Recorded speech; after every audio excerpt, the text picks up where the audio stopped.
Hello, welcome back to Grumpy Grognard Gaming. I'm here with Matt. Hello, Matt. Hello. Hello. What's up? Yeah, we're just going to discuss some bits. We haven't got as much to discuss last time, but we do have a couple of bits. Whose bits are we discussing? Games Workshop's bits. It's quite a collective bunch. As a whole, a collective, yeah, like a gestalt. We'll stick to the hobby stuff, I think. I probably should. But yeah, have you been up to... You got gaming recently, didn't you? I think so. It's been a little while. I haven't, if you haven't.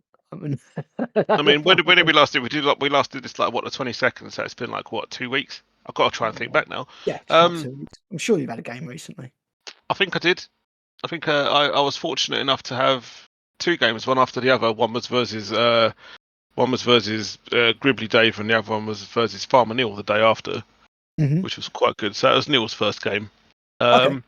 It was good. It was good. We introduced flyers for the first time. Okay. So that was cool because in our intro game for the new Epic, me and Mike just kept it to just standard units like the infantry and tanks that came out of the box, just to keep things a bit more straightforward. How did you find it? How did you find it with the flyers? Did you find it added much to the game? Was there any? It was fine. Really worthwhile counters?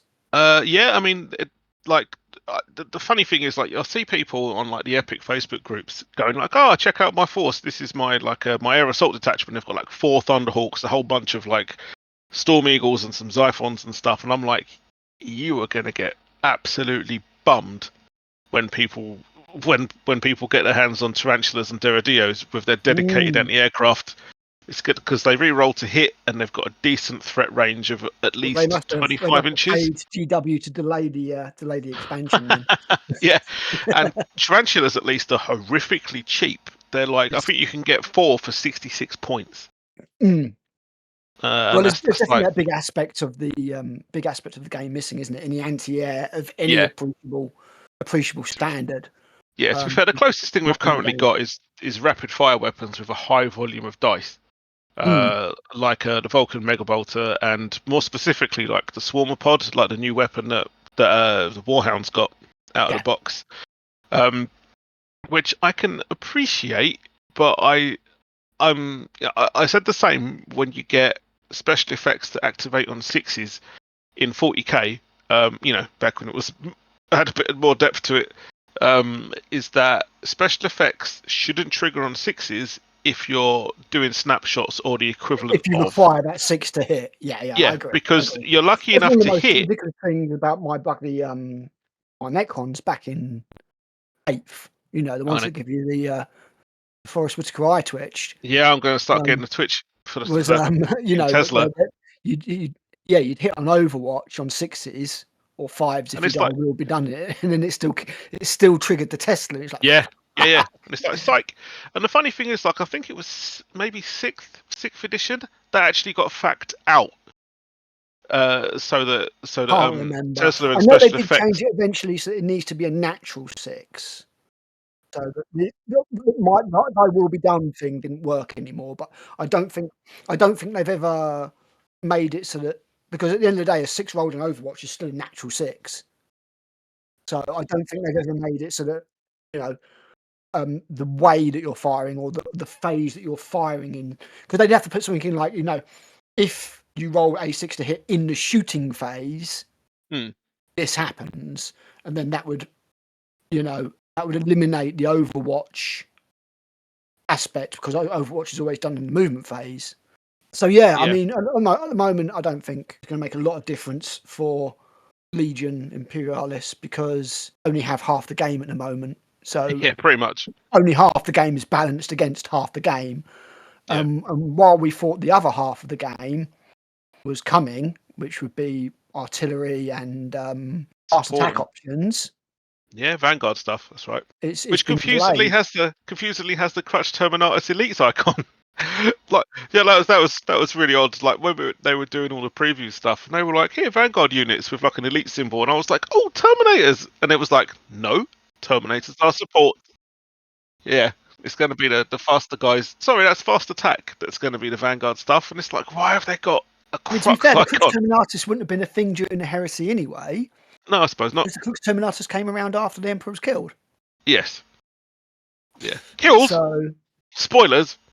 Well, Defeated, should we say? Even though he won, defeated, crippled, yes. crippled. Well, yeah. Did you see that scalpers turned up in the queue for the End and the Death Volume 3 at Warhammer World? So you said. Yeah, because what they were doing is when you got there, those people obviously were there overnight. So when Hmm. people were there in the evening, they gave everybody a ticket Okay. and said, like, in the morning, this is the order you'll get in. So these scalpers got a ticket and promptly fucked off to their car for the night to stay nice and warm. And then in the morning, everybody I was don't know. corralled into Bugman's, like, I staying here. was about to say that's debatable. I've slept in a car overnight in the Midlands before. It's not Um, necessarily warm. well, it gets funnier because there's a sting to that tale. So they'd clocked them as scalpers by asking them questions because it's all in the Black Library Nutters group. Oh, Um, okay.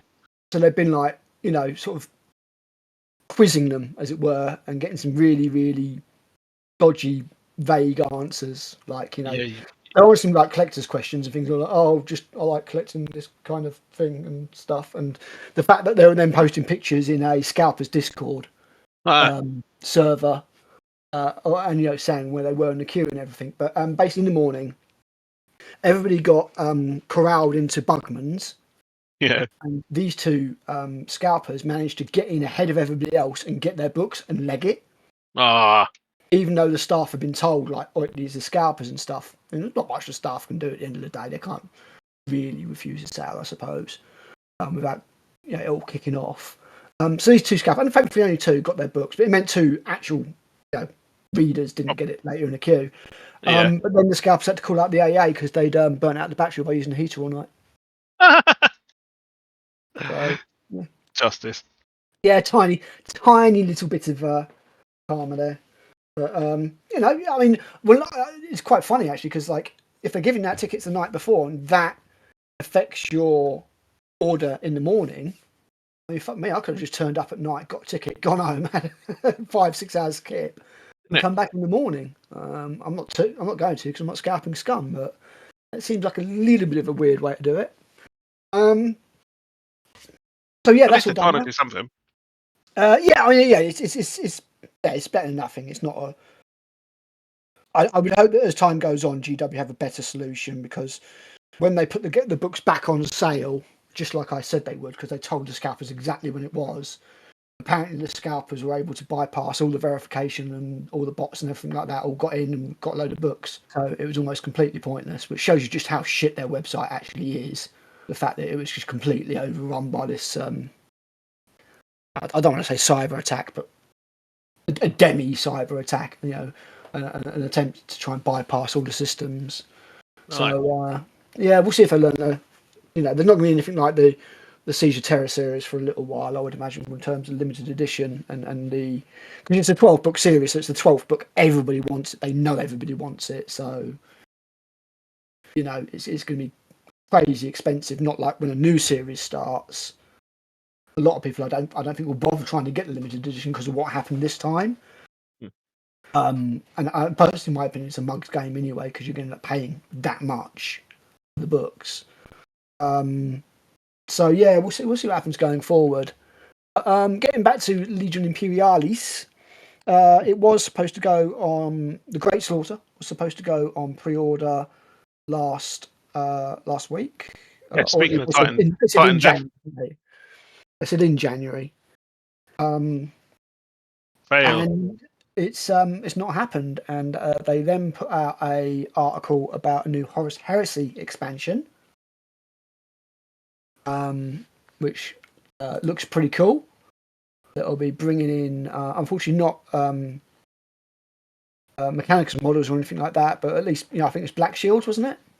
Yep. And stuff like that, and that is due for later in the year. They've not specified. And in that article, Shattered Legion and Black Stars, Black Shield star in. Here we go. The battle for Beta Garmon, Titan Death. Yep. At the bottom of that article, there's a little thing saying that the Great Slaughter will be out later this year. Yeah. It says a little later this year. I swear it didn't say a little later before. which I'm absolutely gutted about because I cannot wait for that. I'm like, oh, more Titans and Knights, eh? Awesome. Yeah, I think it's a big blow for Legions Imperialis Yeah. in many tactical options, and I think that I think there's only half a game there at the moment. There was a guy on Facebook who argued with me saying, if you can have fun with it, then it's not an incomplete game. Or I can It's take not half the really. pieces away. I can take half the pieces away in chess and still have a fun game. Yeah. It's like, It's wait, not a complete. that's not a thing. It's not a complete game. The, You the, know. the fact that you can still have fun with an incomplete game shows that they've put a lot of thought Yes. into the release, and it's still clearly serviceable and enjoyable Yeah, it's playable. It's as a playable game. enough. I said, like, if you're White Scars, there's no bikes. No, There's no bikes. There's no land speeders. it This is works. what the Legion is based around. Yeah, Is their fast attack options? Like, oh, you still got transports and planes. I was like, yeah. this is I'm sure my White Scars love driving around in a Rhino. yeah, exactly. It's not what the flavour of the Legion is. It's as No, simple as that. no. I mean, you could say at the same time, like, oh, Raven Guard don't have recon or anything like that, but this is a mass battle game. Recon's not going to play that much of a stage of it. Don't know, not much of a role. I think most of their infantry can act as recon because I think Yeah, as a Legion rule they get like a forward deployment.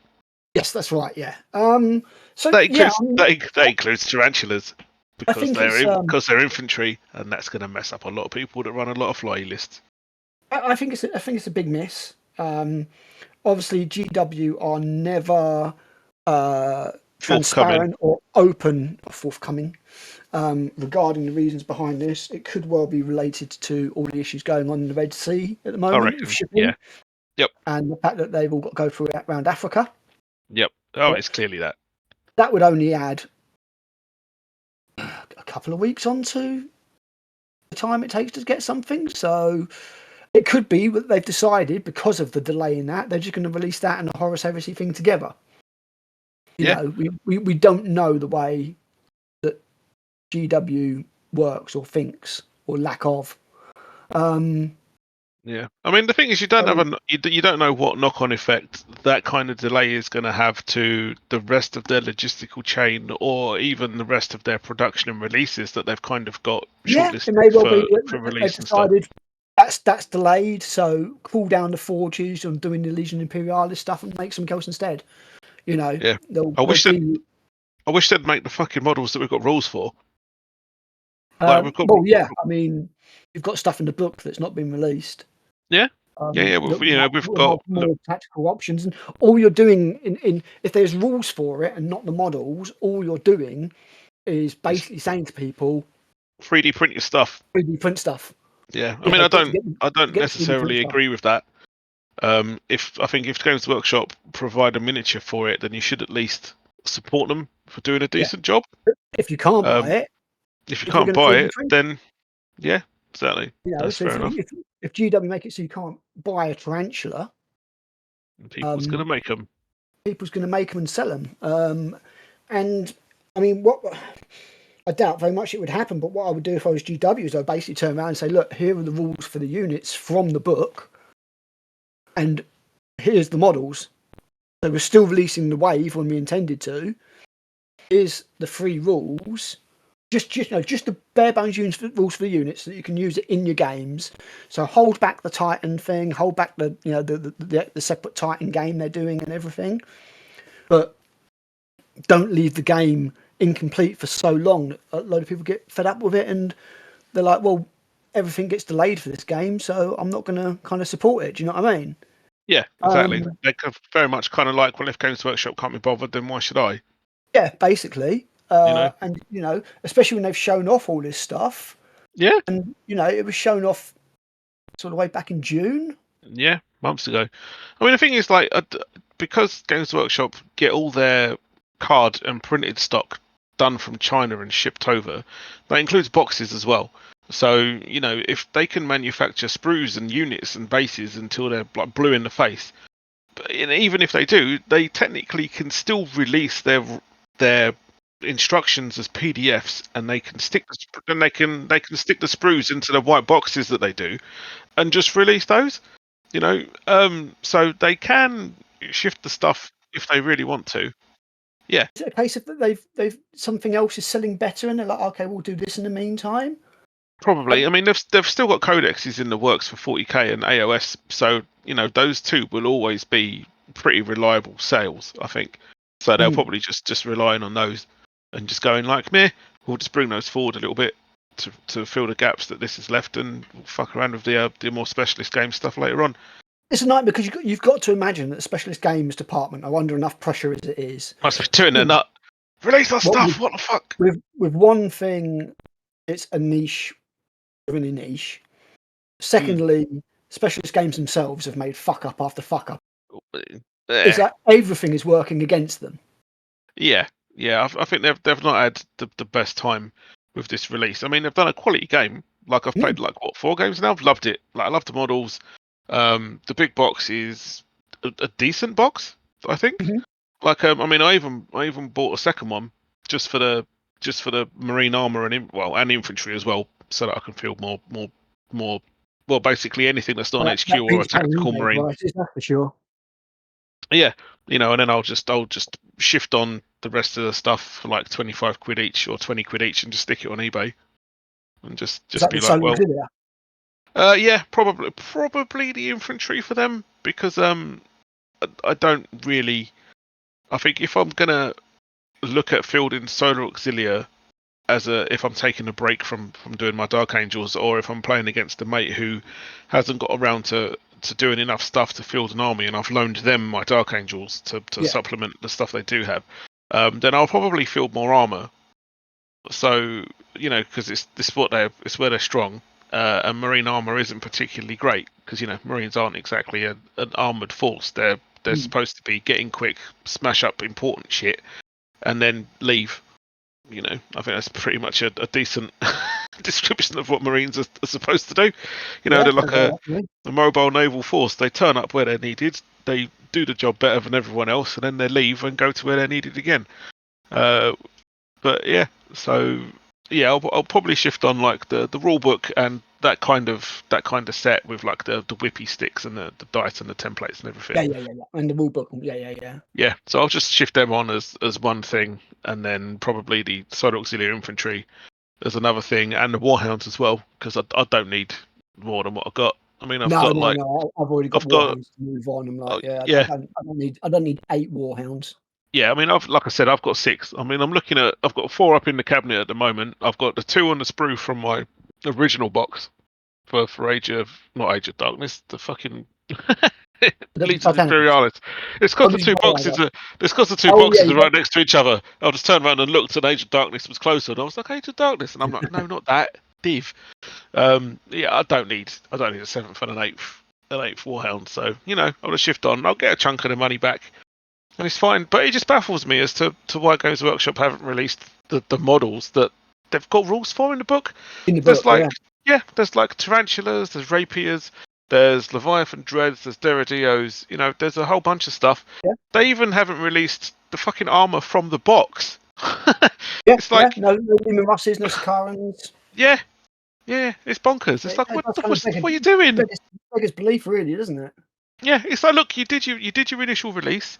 It did so well, it fucking sold out pretty much in its entirety. Pretty much, like maybe some infantry boxes and stuff were still knocking around here and there, like for Solar Auxilia and maybe some Marines if you went to third parties and whatnot. But I consider that a very successful release. Like if you've sold it all, then good job. So and then they did another one. They made more. Roughly a month, maybe 6 weeks later, it started filtering through to third 6 weeks it took them to get it back in stock. Third parties and whatnot. So that was a good job, and I think that's kind of sold pretty well. But obviously, where the initial rush is done, there's still more stock floating about for things. So it's like, look, you've shifted your stuff. Why have you not expanded the range to include more? Clearly, the interest is there, and people have bought into it. So just like, dude. Really? Just get on with it?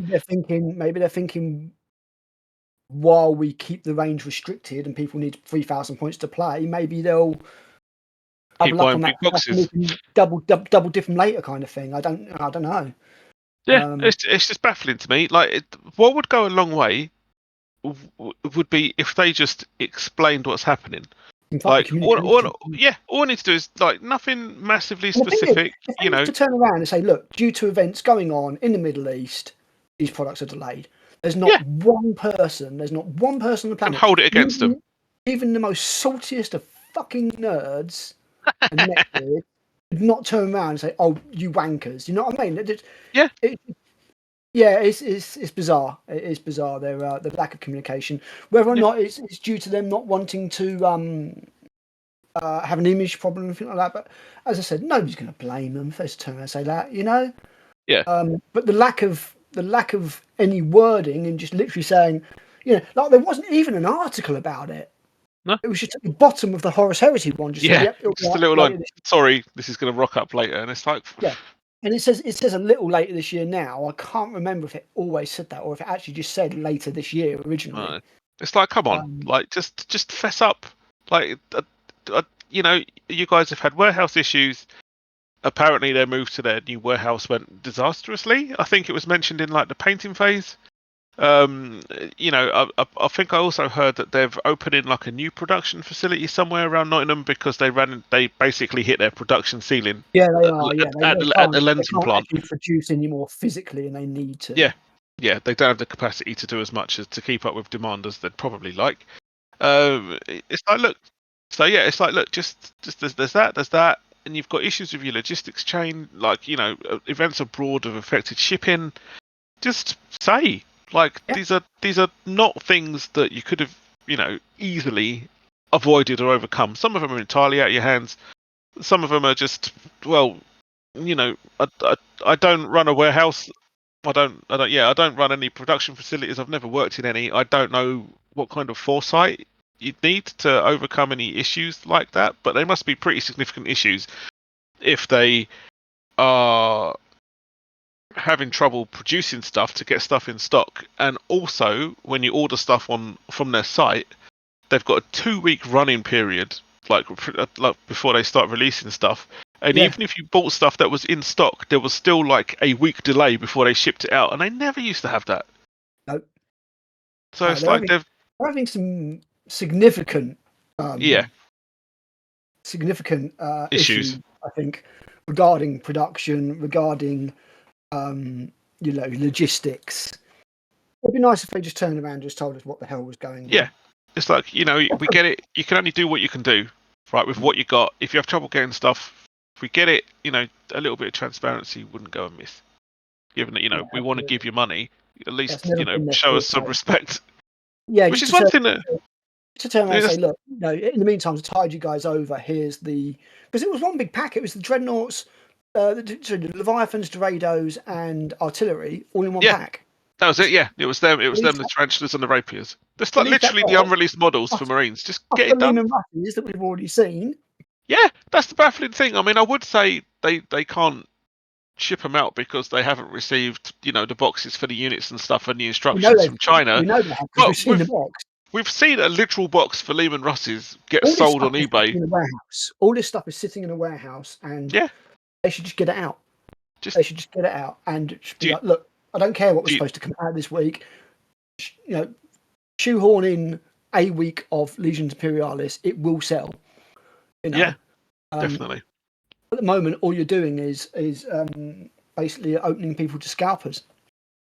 Because they've got, well, you know, not scalpers necessarily, but let's just say parts sellers, you know, people who part stuff off, Yeah, who would otherwise be buying your models and encouraging people to 3D print because yeah. there I are mean, many I was 3D print options out there. I was eyeing up some epic Sicaran sprues on eBay this week. I mean, because I'm a parent and I'm a bit of an idiot. I completely missed all of them because they all ended at the same time. Um, and a lot of them were like, oh, here's two Sicarans, and they ended up going for like 10, 15 quid, which for eBay is Yeah, pretty cheap. yeah, But when you look at how much they're going to be and how many you get in a box, that's yeah, still going to be more than what you'd pay from Games yeah. Workshop direct. And, you know, Yes. so I that's mean, what people have to 10, put up 15 with quid until they not too release them. bad. It'll be four for 30 quid, wouldn't it? It's not bad. Yeah, 25, I reckon. 4 for Oh 25. It might actually yeah. be Oh no, I reckon 6. it'll be 30. I reckon all the boxes will be 30 across the board, Let me see. and you should get as many Russes. as you get for 30. How Even many Russes was in that box that sold? 8, 8. 8, So I reckon that'd be 8 because for 30. they come in units of up to 10. Okay. So detachment size doesn't always correlate to what you get on a sprue. No, I'm literally just doubling up what you get in the in the core box. In the core So I box, think yeah. you'll get 6 predators, or 4 Sicarans, and it'll be 30 quid each. No, yeah, you're right, because the Russes was 2 sprues basically, wasn't it? 8 tanks. Yeah. So and I think it was 2 Malcadors, wasn't it? Yeah. Yeah. So you get 4 Malcadors for 30 Get quid. 4 of those. Yeah. I think they'll all be 30 quid. I don't think they'll be 25. I don't think any of them will be 25. Aren't they 25 anyway? No, they're all And then 30 quid. And then they're 20 from third parties. No, they're all 30 quid, 24 from third parties. Right. Okay. At a 20% discount. Not all Yeah. places do a 20% discount ever since the price raise for the third party. Don't even speak of it. Third party trade partners. So Yeah. if that kind of thing happens again, a lot more might have to, because some companies can afford to eat that little increase. I don't know, about 4% or something. And the smaller ones, not so much. Smaller ones, not so much. Yeah. So yeah, and that was the third thing that I wanted to talk about. Is there are rumours, of course, which you would expect, and even if there were not rumours, just going by previous activity, we are coming up to the time where GW will announce a price adjustment. It was the 21st of February last year, giving people notice before the prices went up. Yeah. Didn't we go for a little while without any? No, I don't think so. It's been pretty much year on year. They did 2 for COVID, which is absolutely disgraceful, considering the amount of money they're making at COVID. They did a couple at COVID. Yeah, but that was probably to cover the shipping costs that went through the roof. But Yeah, even then, with their profits that they're making, it's like, do you really need to really? Well, this is the thing, isn't it? One, they're making record profits because they gave all their staff a big bonus last year, which I've no problems with. Nice. It's nice to see companies paying bonuses. I've worked for fuckloads that don't. Yes. So yeah, no problems with that. But when you're getting record profits like that, and then you turn around during a cost of living crisis and turn around to all your customers and say, yeah, we're raising the prices, and lie about how much you're raising the prices by, that's another thing that's just, like you said, like the Imperium not being so great, it's something that we don't really want to see. And I don't know. I mean, I've got a feeling they will raise the prices, to be honest. I don't know how much they can get away with raising the prices, but the things that are like £37.50, I could see them going up to 40 quid. Some prices have absolutely skyrocketed. Now, I do want to do a separate video on pricing because it's a very, very in-depth and complex discussion, I think, with lots of variables and quantifiers. There's a lot to consider because there's a lot of different products and a lot of different things. I think that I think it's quite likely that they will announce another small price rise. It'll just be dependent on what they raise, because obviously last time they were like, oh, we're not raising anything, paints or hobby items or anything, like basically people that other people sell as well, because they know that they've got competition. But at the same time, I think although they said their medium price raise was like 4 to 6%, I think people found out by adding everything up and then sort of getting the average, it was 9%, and stuff like the Necromunda and Blood Bowl releases went up by 20%. Which is a huge jump. It went up from like 24 quid to now they're like £31 or something. So there's rumours that there's going to be another one coming around, and obviously we won't know till they announce it, but it wouldn't surprise me. But I'm like, you've got like the Vanguards and the Start Collecting. You can see those going up by £5 to £100 dead on. Yeah, maybe. The Deathwing Assault box was 15 quid more than all the previous army boxes. Isn't it? That was 135 if I remember correctly, and not 120 like they have been previously. So, I'm not sure if you get anything else in it. I don't know if you get more plastic. I think the upgrade sprues where they would say the value is. Yeah. Because obviously is it 2 upgrade sprues? Yeah, We still don't know quite how big that is yet, but obviously it's quite large. yeah. And I'm Wasn't it surprised. two? Was it two upgrade sprues, one lot of Deathwing Knights, and two Terminator squads? Yeah, Maybe. and Belial. Oh yeah. Yeah, and Without Belial. without his No without outer his circle. old school knock knees. Exactly, no outer circle. But yeah. I'm just wondering if we would see them try and get away with another price raise. I mean, like the characters. Surely the characters can't go up anymore. They're expensive enough. I mean, like, is it like Lady Creed or whatever is 27 quid, and it's just a human-sized character standing on a rock, like not even a big, impressive. You know what I mean? She's just. I don't know. I don't know how much more they can get. They've There was they've a got video. they've got to pay for their tooling somehow. There was a video that Uncle Atom did, and it was about a GW tipping point. Yeah, I saw that. I thought it was a little bit And hyperbolic, but a little bit hyperbolic I think stuff, he has maybe. a bit of a point. A But lot of these people, I think it's a lot of people go, oh my god, I'm never, they put the prices up, I'm never buying anything again, I'm burning my models, and then they yeah, just you buy will. shit anyway. They just, Yeah, yeah, you're gonna buy you 'em. buy it. And which is why I've never bothered turning around saying, oh no, this price, I just buy less. Yeah, I spend more or less the same amount of money and I just get less, and it's, whatever. Uh, I don't know. I don't know if there's necessarily a tipping point, but I think there's got to be a point where it's considered unattractive as a new prospect. this take. So obviously you've got the sunk cost fallacy where like, oh, we're like, oh god, we're in this deep, we've spent all that much money, we only need to buy a unit here or there, or whatever, or like a Yeah, big box every now and again when it comes out. Fuck it, I've got all the paints I'll ever need. I've got like 500 paints. I am probably never going to need any more paints. Doesn't mean I don't buy them, but I'm probably not going to need any more paints. I could probably paint with what I've got left yeah, the we're rest fine. of my life. Same with models. But for somebody looking to get into the hobby, although some of the starters are fairly attractively priced, and for that reason, Yeah, I can't help but think that by the time they start looking into the other stuff that's out there, it's going to be fairly off-putting. I don't it's gonna be know. it's gonna be a no. Why should I bother when I can do this for less? And even if you can afford it, say, oh, is this a joke for the poor or something like that? It's not a case of that. Some people can afford it, but is it worth it?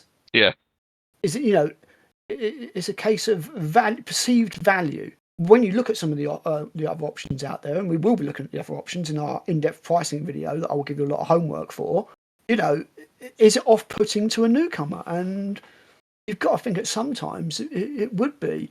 Now, GW always said that, and this has happened when I was in training for GW, when I worked for them, and their main competitor, or the main thing they measured their prices against, was console games. okay. So they're like, look, that's our next biggest competitor. You pay, and back then it was like 300 quid for a console, because we're talking about Yeah, 2000. It was like Xbox, maybe the original Xbox, I don't know. But like, it's 300 quid for a console, 40 quid for a game. And that's what we're measuring ourselves up against. So the buy-in looks to be around about that 300 quid mark. And I'm wondering if the massive increase in spiking in console prices, where, like the Xbox is now, what, 400, 450 quid? yeah. And I think PlayStation 5 is nearly 500 quid. Have they looked at that and gone, well, look, we're measuring ourselves against that. So we're still, that's our benchmark. If they've got away with it, so can we. Yeah, kind of. Like you've always said, like, that when you had a word of Jervis, GW's pricing is derived of three things: how much it costs to produce, how many they think they'll sell, and what they think they can get away with. Yep. And that's been apparent with GW, because their pricing structure, a lot of it makes no sense. So yeah, I'm wondering if in a couple of weeks we will be talking about the new GW price wise, and obviously that is something that they are fairly upfront about. They give at least sort of three weeks notice or something. Yeah. To try and get people to buy a load of stuff, but. Yeah, I'm just wondering, especially with something like Age of Sigmar starter set coming out this month, and the fact that the prices we've seen have already been increased, I would not be surprised at all to see that. That price increase. Yeah, just to catch up to match the new stuff. Yeah, so guys, drop us a line in the comments what you think, and whether or not it would actually be the breaking point for you. Because again, with me, it's a case of like, I don't need any more stuff. I buy new stuff because it's plastic crack, and we all do. We like the shinies. Exactly. But I do have enough stuff to last me for the rest of my life if I was not to buy anything else. Not all of it. Yeah, you'll just see where it goes, because another price range, I think, would be a little bit of a killer for GW. A little bit of a killer. We'll see what happens. So we've covered two of our main topics. Before we get on to the last one, was there anything you wanted to cover, mate? This last one's not going to apply a great deal to you due to your predictions these days. to my disdain of Your 40k at the aversion to moment. play on Hammer. Yeah. Well, diplomacy, please. As diplomatic as I can. So yeah, the other thing that we wanted to discuss was even though this is not our forte in any particular way, GW had their latest attempt at trying to fix 10th edition. A mess. The Dataslate came out this week. I think the response has been fairly mixed.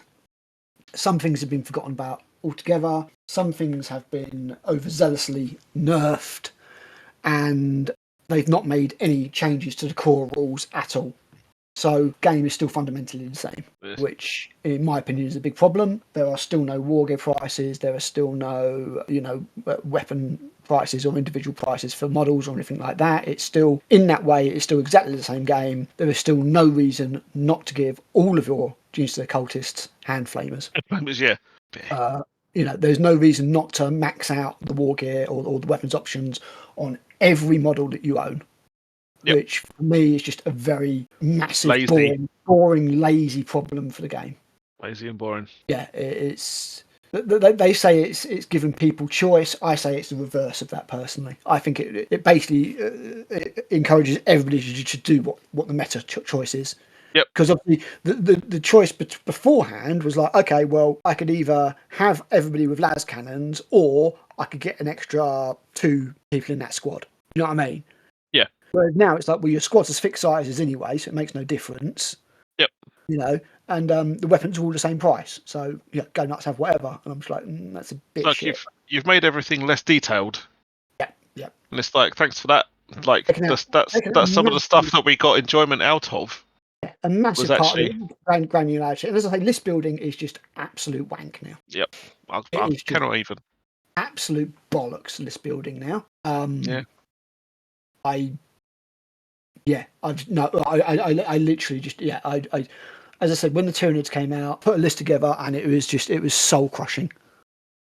It was soul crushing doing it, because it was literally just like Lictor 70 points, Lictor 70 points, Termagants times 20, 80 points or whatever. No weapons options, no nothing, all the same, and it was just the most boring thing going. Yep. That's not changed. So that is still exactly the same. What they have done is they have changed some of the armies. The Dark Eldar got well treated. Okay. With a few good rules changes and a new detachment that plays very fluffily and is really powerful. Combined with a load of points drops and a few point increases, but mostly points drops. The Eldar got nerfed. They have half of their fate dice now, from 12 to 6, which is much more sane.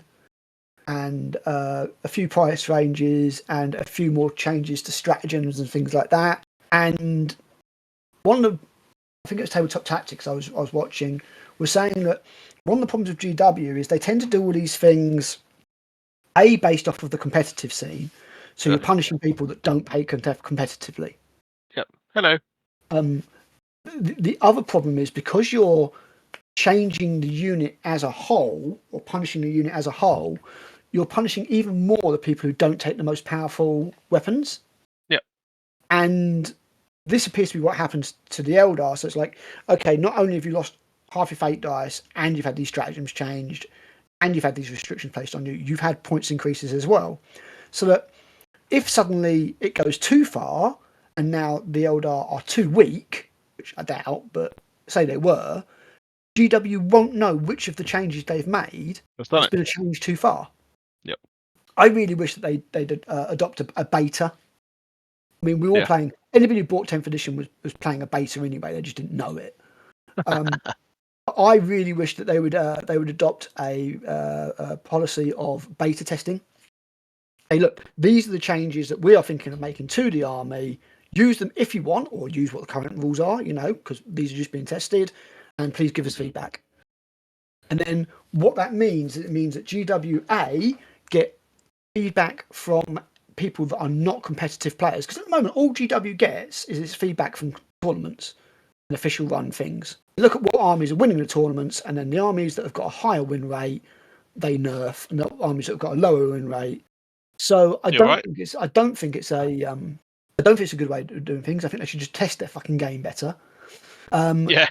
And I think that they should, at the end of the day, as I say, adopt the beta. The beta method of doing the games. They kind of did it back in the old days with chapter approved. Yep. So they'd have a chapter approved rule, and say like, "This is we're thinking about it," and then this might become an official rule later. I don't know why I can't go back to that, because at the moment all they're doing is like knee jerk stuff. I mean, and the problem is, like, so they brought out a load of new prices for Dark Angels.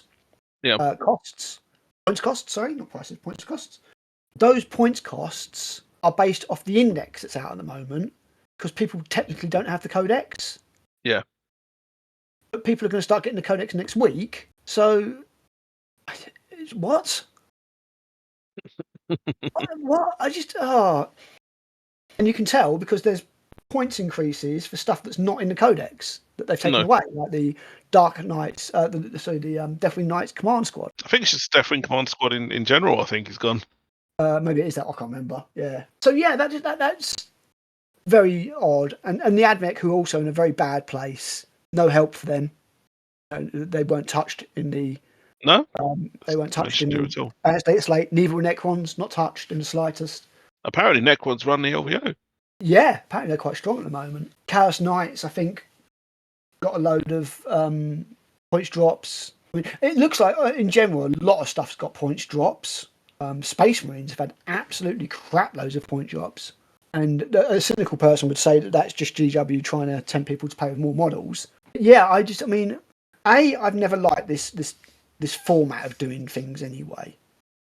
Yeah. I hate the fact that you buy a codex and if not immediately, then within a couple of months it's guaranteed to be out of date. That's not why I buy a book. Now I understand that GW are committed to improving the game, and I understand that and I admire it rather than leaving the game completely broken. But the problem is, unlike patching a computer game, they are responding to old data all the time. They're always catching up. So when they make the next lot of Dataslate adjustments in 6 months, that will be based on what the armies are like now.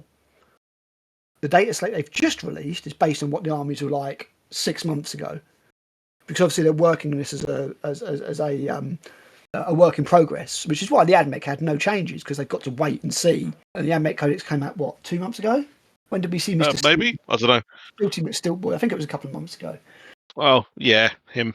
You know, with that and just raising the prices and not having the granularity of weapons and war gear, I just think it's not good. I think it's just not good for 40k at all. No. I mean, the problem is, like you point out, the less granularity you have when you come to build lists, or even when it comes to pricing aspects of an army, the less components there are for each thing, the harder it is to adjust prices, because you make bigger changes because you're changing the price for bigger things at once rather than a bunch of smaller things. Yeah. So it's fucking bonkers. It's firefighting. Yeah. What happens is a problem becomes apparent, and they're like, "Oh right, patch it." It's like, you know, that meme of the guy slapping the tape onto the water tank that's spewing water. If it was It's duct like tape, that. it'd probably be all right. Every time they do it, another leak springs up. Mm. And one of the problems is, and this is going to be another one of our videos, and we still not had any votes, so I'm just going to pick one when we go with it, is that the 40k ranges are just too fucking big. There's 26 factions, and each faction's got like, maybe apart from the Votan, has got like 20 odd units. I mean, I wouldn't like to try and balance all that. It does seem slightly mental. You know, I mean, Space Marines is like 50 odd units, many of which perform the same function. So, yeah, I really don't think 40k is in a good place at the moment. And I think some fairly significant changes have got to be made for 11th edition for it to be a success. Yeah, I mean, I'm the wrong person to say that to, because when it comes to 11th edition, I'm just going to say, just pick up the Horus Heresy 2nd edition rule set and just use that, and then just redo all the codexes and stuff to go They with won't. that, Yeah, as they if won't. it's 7th edition, and it will be great. Like, I'm not sure that's little Jimmy friendly, unfortunately. I don't give a shit about little Jimmy. Like, Jesus Christ! I didn't put my teeth in. Like, I am a little bit baffled by the way Games Workshop do some things. Like, one thing that I would have liked to have seen for 10th, which is obviously a pipe dream, is for a rule set for people like us who like playing Heresy, but we want to use our 40k armies because we've literally spent decades building them, and you've given us a rule set that we think is a piece of crap, and we don't want to use our armies with those rules. And it would have been great if they'd have given us, oh, by the way, here's the core rule set for Heresy. Bosh. Here's effectively data slates for your armies that use that. Go knock yourself out. This is for the narrative or old school players which prefer a bit of depth to their game. Mhm. And here is a competitive rule set, which is for people who just want to put stuff on a table, get their games done as quickly as possible, sweep stuff off into a bucket so they can get onto the next one and then see how they've done at the end of the day. Like, I'm not a competitive player, did a tournament once, fucking hated it. I'm not telling people that is the wrong way to play 40k, but to me, traditionally, that is not the way that 40k is supposed to be played. No, I mean, for me, a game is a contract between two people to have fun. Yeah, definitely. I mean, even when one of them brings too many Necrons, like, yeah, I get I get what you mean. Like, yeah, I know. There's no point in steamrolling somebody off the board in 2 turns. No, it's great. I'm pretty sure that Gribbly Dave got a draw out of me. Stu got a draw out of you to do with. I Yes, think it it was was. a relic mission. I think it Yeah, was. they were 27 games unbeaten, but I'm pretty sure that Stu with his guard got a draw out Yep. of me. Yeah, he did. Yeah, because I saw it and was like, oh, impossible. Stupid tanks. Technically not a loss though. So No, they never lost. They never lost. no, The closest my Necrons ever came into losing, oddly enough, was against Thousand Suns. that edition rule set was Smite fucking mental. Spawn. That was the resurrection protocols for Necrons in that edition were mental. Absolutely bonkers. It got to the point where I didn't play mine. I was like, I can't put mine on the board. I don't like the rules. Like, yeah, do you want to play 40k? Are you bringing Necrons? Yeah, No. and it was like, no, not if you're bringing them. I mean, I think, like, going back a little bit, I think the only way you can justify hammering someone off the board in 2 turns is if you're trying to prove a point with something, and you just go blam and you bang someone flat as quickly as you can, and then afterwards you kind of go, look, start again, Yeah, I don't and we're know. going to have a more chilled game now, and this is how you can prevent Maybe. some of the stuff that I did in that previous game, and it's kind of like a learning experience. Yeah, maybe. I don't know. I mean, if both people are aware of the situation, I think that's fair enough. So if you say to somebody, look, I'm bringing a stupidly overpowered list, I just want to test it out. I'll let you know this is probably going to destroy you in 2 turns. We'll have a game afterwards, it'll be a laugh, then that's fine. But even if you're trying to prove a point, if you just turn up to a game with that army, I don't, unless you've got that gentleman's contract or, No. Always discuss stuff ahead you of know, time. Always. Like, whenever we sorted out games, if one of us was gonna do what, I mean, we've all played together as a group for what, like 10 years now. I think who was the not including Dan and Dan, because they've very rarely actually got involved with games with us. But I think like they what were just Mike. recent additions to Yeah, the chat. I think But it's also about 10 years. like what Mike was the last one to join the group, and that must have been about 10 years ago. Yeah, yeah. So we all kind of know what to expect from each other. Like there's no dickishness. We'll get Mike on soon to discuss Orcs, because Orcs is coming soon. Yeah, that'd be cool. And if someone's going to do like a left ball thing or buck a trend, like bringing along a super heavy, like we'd always give someone a heads up. Like, by the way, absolutely. I'm going to bring like knights this week, just so you know, just or I'm gonna bring like a like a fucking like a Fellblade. If anyone, I mean, I know Mike's got one. That The only or exception to that is probably me when I bought the Necron pylon. we won't talk about that. Showing Or anybody. or when you brought like 12 wraiths to a game. I'm pretty sure I always gave the army listing in advance. You shut up, you know it's a fib. Base was evil though. First turn charge. Hello. Such bollocks, bullshit. But yeah, we always give people that kind of heads up, and we're fortunate enough we just have that kind of gaming. we're fortunate enough to have a group that's in regular contact throughout the week, and if we want to we sort something out, never really played against randoms or anything like that, and no, we never gave a shit about tournaments. Like you, I've only ever played one tournament, and it was a doubles tournament, and it was actually okay. I wouldn't mind doing a doubles tournament because I actually enjoy doubles games more than I do playing by myself. I think it adds a whole other dimension to the game, and it's just a lot more fun. Yeah, it was okay. There was one guy who was really, really sneaky with his towel. Yeah, they were almost impossible to hit. This is back in the days when you could stack minuses to hit, so it was like -4 to hit him. Okay. Because he had drones of some description that made it really hard to hit him. I can't remember what it was exactly. It was quite a while ago, probably about 5 years. Drones, what are they? Yeah, exactly where they've gone now. Another example of the lack of granularity and the dumbing down of 40k. Whether or not that gets changed when Tau have their codex come back and they get crew, I don't know, but I'll have to wait and see. But at the moment, 40k just doesn't. I like the models, and it's for us, it's the worst time to be a fan of 40k because it's the best models and the worst rule set. Yeah, worst rule set, and also the lore just isn't doing anything for me at the moment. It's frustrating as hell. So we'll just have to see whether or not. But I mean, let's face it, we've got the Horus Heresy to fall back on. So yep, we've got that. We've got AT and Epic. I mean, even Necrobunda is kind of like our backup game. Yeah, exactly. Yeah, and I don't like what they've done to Necromunda, to be honest. I don't mind it because I've got no attachment to the original. And you can just play it on a table with some drinks. But the thing is, it takes so long. Yeah, can do. I desperately need to try and get my hands on a copy of Blitzbowl from America. Because you can play that in like literally half the time. Nice. Because Blood Bowl is a very deliberate, mechanic-wise game. Yeah. It's very deliberate and cheating, purposeful with its positioning and things like that.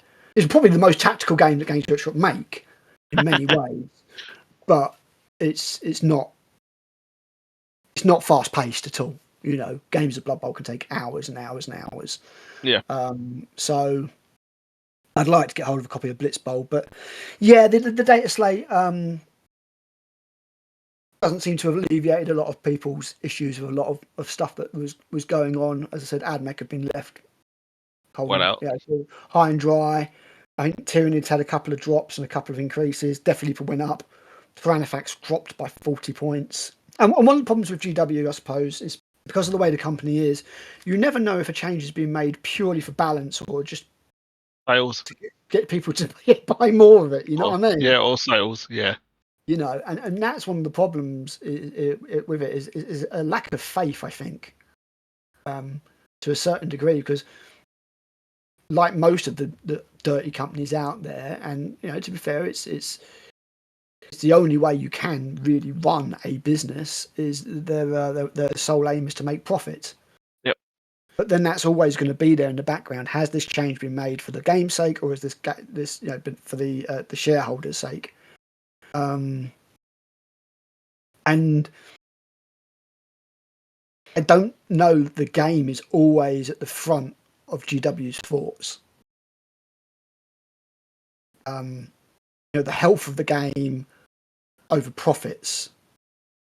Because GW look at short-term profits, I'm not convinced they always look at long-term profits. Yeah. Hence their treatment of something like Legion Imperialis. So it'll be interesting just to see what happens. But that's just that. The thing is, that is your balanced data slate now for 6 months.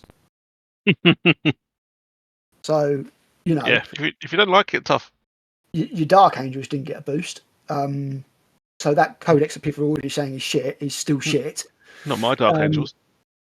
And presumably they've not been selling enough Lucari, because they got a massive bump. a massive buff. And it looks like a lot of fun. It's sort of like bombing up in transports, like it's meant to be all raiders and venoms, jumping out the raiders, battering the shit out of people, and jumping back in the raiders, kind of thing. Nice. So and I like that. That's fluffy. That's what I want. That's what I want from armies. And as you said, when it comes, you want things to be narrative. Yeah. And if you do take some of a certain thing, you want it to be from a narrative perspective.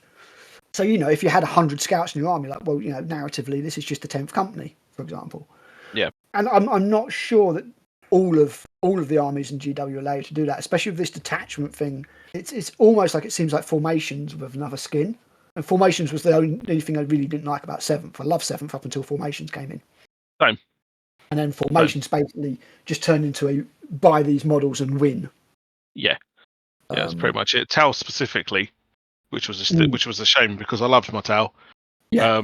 But yeah, and the sixth edition Tau Codex was amazing. To me, that is like, especially considering that because I'm a tart, I bought the collector's edition. So it was kind of That was like back when they had like coins and shit in it, wasn't it? Yeah, I mean, this one was this. They did some kind of boxy ones that had extra tokens and stuff, and like objective markers and things like that. But they didn't for the town one. Now is literally double the price, and it's just a special cover, isn't it? Yeah. Maybe gold edging on the pages. Edging, and maybe a fancy ribbon. Yeah. But yeah, they did a few of them, which were like £100 or 120 quid, and you got like the limited edition codex. You used to get the cards with it. You used to get like a bunch of objective marker tokens, some of which are really nice. Like I've still got the Dark Angels ones downstairs, and they're metal coins. Really, really cool. I mean, again, it's a lot of money to pay for a codex and some fancy shit, but if you're going to have something for a whole bunch of years and you're going to use it a lot, the more you use it, the better value it is. That's the other problem I have with codex is the lifespan. Look at all the poor bastards that went out and bought a fucking World Eaters codex. Yeah, and then got a new edition. Like what? Date 3 months later, if that. Yeah, I'd be royally fucking pissed, mate. Yeah, I mean, if they'd have put stuff in there that was usable for the next edition, then nice one. You've planned ahead and you future-proofed it, but I'm not sure that they did. And it's like when they brought the Votan one out and bought a whole, like the Votan came out and had a whole new. Obviously, that codex got nerfed into the ground straight away anyway when they realised it was beyond. Before it was released properly, yeah. But they brought out a whole new weapon type, Hunter. Yeah, there's a few in there actually. Is it still in there? Is it? No, I mean there's a few new weapon types in that codex, but they've all they've all since gone in the bin. Yeah, it's all gone in the bin. Even they've got in the bin. Too complicated. That was worthwhile. It seems like such a case of left hand doesn't know what right hand's doing at sometimes. And obviously that edition would have been produced under COVID restrictions, so there might be some leeway to give there, but not a lot. Yeah. Not a lot. In general, I don't know. I have to wait and see. I have to wait and see how the rest of the edition shapes out. I mean, probably got another year and a half of it, I would say. If they're only doing changes, I really expected to see some core mechanic changes. I really did. There's still quite a lot I don't like about 10th. I don't like the fact that drawing cards can effectively lose you the game. Yeah. I hate that aspect of it. I think the dice is luck enough. I don't think that you should literally be in a position where you're calling a game based on what I've seen it happen on things like Play on Tabletop. So they go to play the 5th turn, and somebody's 20 points behind, for example, and they pull the cards and they go, well, I can't do that one, and I can't do that one. I can't get these points. I can't win the game. Didn't they introduce like a gambit kind of mechanic? I've never seen it used. I've never, ever seen it used in one game. Actually, I'd say that's a lie. I think they tried it for a joke in one game when it first got released. Damn. They didn't get anywhere close to doing it. Gambits is the biggest waste of time going. I've never seen anybody do it, ever. And although I've not played any games of 10th, I've seen about 50. Yeah. I've seen about 50 games of 10th now. Because I watched nearly all of Winter's games. and I watch nearly all of Play on Tabletop's games. Cool. Those are the two that I tend to stick to. I like those two best. And I've never seen anybody even try to do a gambit, let alone successfully pull it off. Because the thing is, it's like at the point you need to make the decision to use the gambit, you normally don't have enough time left to do the gambit, or enough units left to do the gambit. Yeah.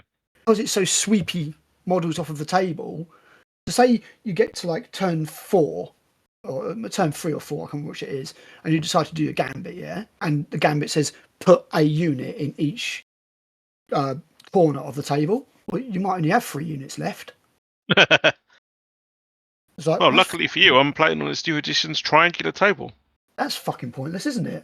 Or there's one that I think one of them's like, you've got to make sure that you're in the centre of the table and they're not, and stuff like that. And a lot of it is just really, it's like in the first turn, yeah? You get people in the first turn, so they draw their cards, yeah? Yeah. And their objectives in the first turn are like, 1, get into your opponent's deployment zone. Well, that's not happening in the first turn. And then the other one will be something else that's equally impossible, like get to a certain corner or something like that to do cleanse. And that's just bad game design. Yeah, I mean, game design. And as you said, it's a bit weird how, you're like, oh, go capture unit objective number 1. Now going to get unit objective number 3, and it's just like, it doesn't really make it seem like your army knows what it's doing. Yeah, I mean, that's the thing. Like, you pick your own objectives. That sounds much more. I mean, it's kind of fun having a bunch of different objectives to choose from as you play. Yeah. But to continually pull stuff out of the hat, like, I've never been in the military, but I have a rough idea that most commanders will not have their troops running around like fucking headless chickens trying to do loads of shit. Instead of drawing up a plan and then sticking to it and trying to execute that to the best of their ability. Yeah. It doesn't make any sense to me. I think there's something to be said for secret objectives as well.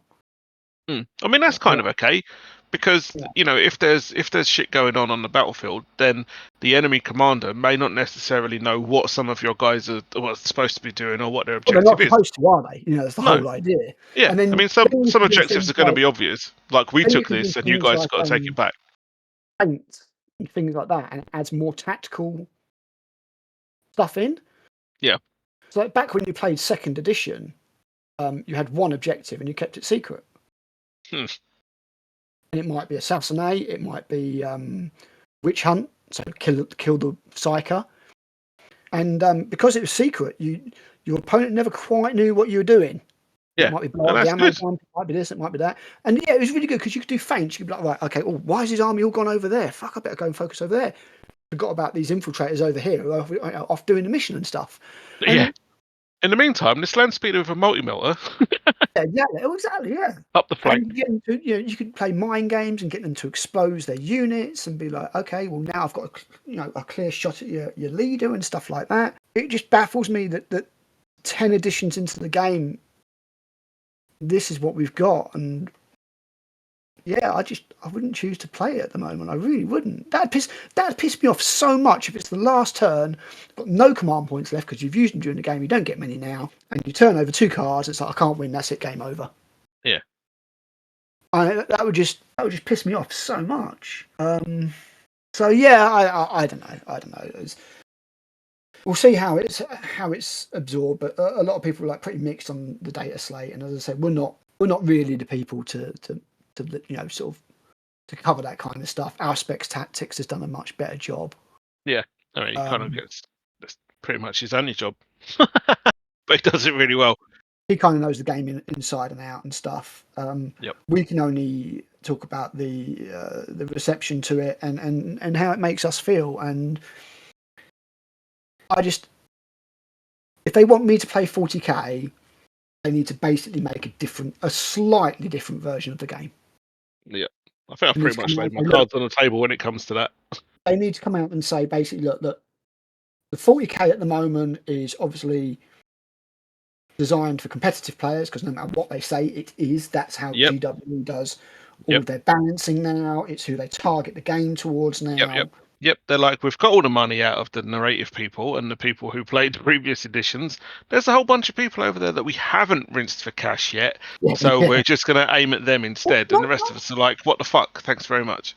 not even just that. Just the competitive crowd, I think, are much more willing to spend the money because they want to win games. So they Well, will yeah, buy the latest. So basically, if GW brings out a new army, or if a change happens to the game. So, for example, a lot of people are now going to buy Drakari armies.